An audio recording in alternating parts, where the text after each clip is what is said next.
C'est l'histoire de trois sœurs qui quittent la campagne pour aller travailler en ville dans l'entreprise d'un ami à leur père. L'ami au père les engage toutes les trois avec le même salaire. Seulement quelques années plus tard, elles ne touchent plus la même rémunération.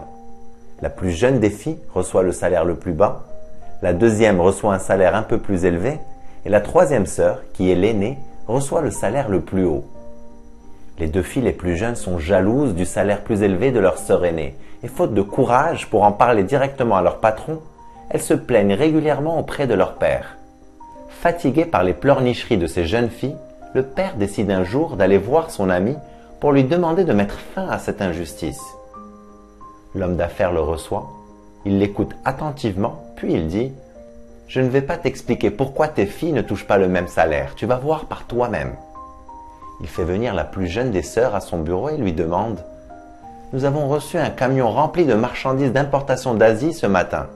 Peux-tu faire un saut au dépôt et obtenir un inventaire de la livraison, s'il te plaît ?» Même pas 3 minutes plus tard, la jeune fille revient et dit « Le camion contient 100 rouleaux de soie. Je viens de parler avec le chauffeur. » Le patron la remercie.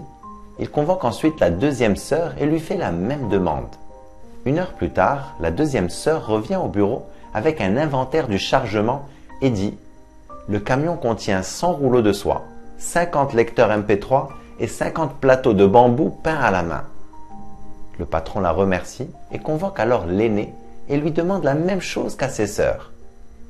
Elle revient en fin de journée, bien après l'heure de sortie des bureaux, et elle dit « Le camion contenait 100 rouleaux de soie. J'ai contacté le couturier de la ville pour l'informer que nous avons reçu la marchandise. Il doit me confirmer sa commande demain. Il y avait aussi 50 lecteurs MP3 que j'ai déjà vendus en un coup de fil au bazar du centre-ville avec une marge de 30%. Il y avait enfin 50 plateaux de bambou peints à la main.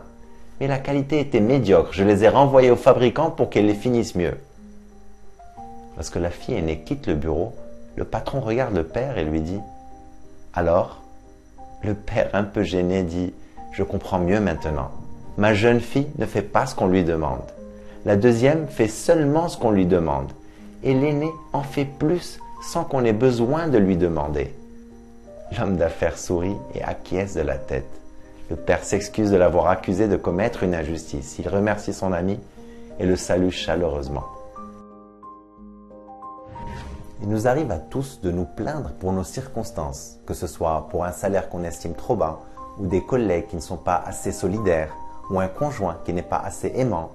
Parfois on se plaint même de la vie en général, parce qu'elle n'est pas à l'image de ce que l'on voudrait. On ne se rend pas compte que le plus souvent, c'est nous qui sommes responsables et à l'origine de ces circonstances. Tu fais moins que le minimum au travail.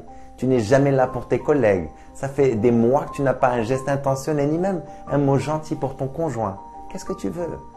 Tu ne peux pas semer des cactus et vouloir cueillir des oranges. Tu veux changer tes circonstances, que ce soit en amour, en amitié, au travail. Investis-toi davantage.